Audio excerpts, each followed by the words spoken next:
Hello and welcome to a video with a strange title, a new way to increase productivity. But what we're talking about today is actually people counting. But what is people counting? Well, very simplistically, people counting is about knowing how many people went in and out of a certain area, such as a passage or a doorway, and then tabulating that information so I can use it later on. Has people counting been used before? Yes, we do have case studies of this. In China, 10 years ago already, they were using it for the big expos and trade shows. But not just over there. There would be chain stores like Gucci who use this. And what you'd be able to do then is know how many people came in and out of a shop, when was the most times that they came in and out, and how do shops relate to each other in terms of productivity with people coming through. I can even then go and start to look at it in terms of shopping centers, hotels, retail stores, and it's always about knowing the statistics on your particular environment so you can start to gather trends of what's going on. What do we use? Well, from Hikvision, we have this very small, inconspicuous people counting camera. So it mounts above a doorway or a passage where you want to count the people throughput. Very inconspicuous, as we're saying. And it connects via a cable to the actual intelligence over here, which analyzes the video for people and then stores that amount of data.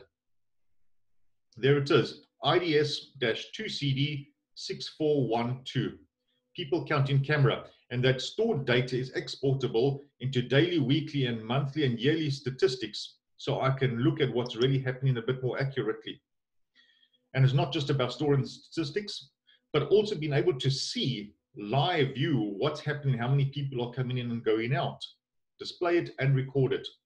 So where should we be using it? Well, shopping malls, chain brand stores, museums, exhibition halls, bus stations, subways, those are all examples. But I prefer to think of it in terms of why I should be using it.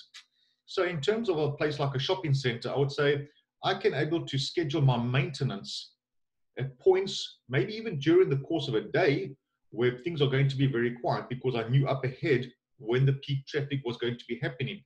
I could go into places like museums and know how many people are coming in and out at certain points of the day. Were there large groups? Were there small groups? When is it busy? When is it not busy? And places like, for instance, hotels, I'd be able to understand what is the wear of a carpet going to be, not because of how many times I've rented out a room, but because of how many times people walked up and down that passage. So people counting does help me with a lot of stuff in terms of business intelligence. What about operation departments? Well, HR people would be quite glad to know about this kind of information because they would be able to stagger staff more appropriately for business purposes. Business divisions?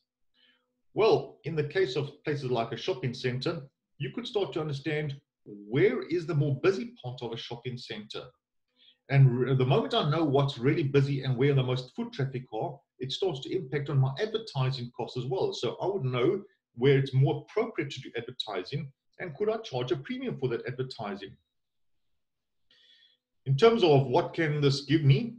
Well, reports are available. Mentioned earlier on, I can see what's happening on visually. How many people going in, how many people going out on a live display. I could see those reports graphically. So there's my little trends and there's spikes that are happening with a lot of flat parts over there. And it's always added up separately. There's people entered, people exited. And then I could even export it as information to use later on in terms of how many people came in, certain periods of the day, certain days of a month, and maybe certain months of a year, which were more busy compared to the others. So I want to say thank you for watching this. I hope it was interesting. My name's Marco. If you have a request for anything else, please do let us know and keep watching for new videos. Until next time, goodbye.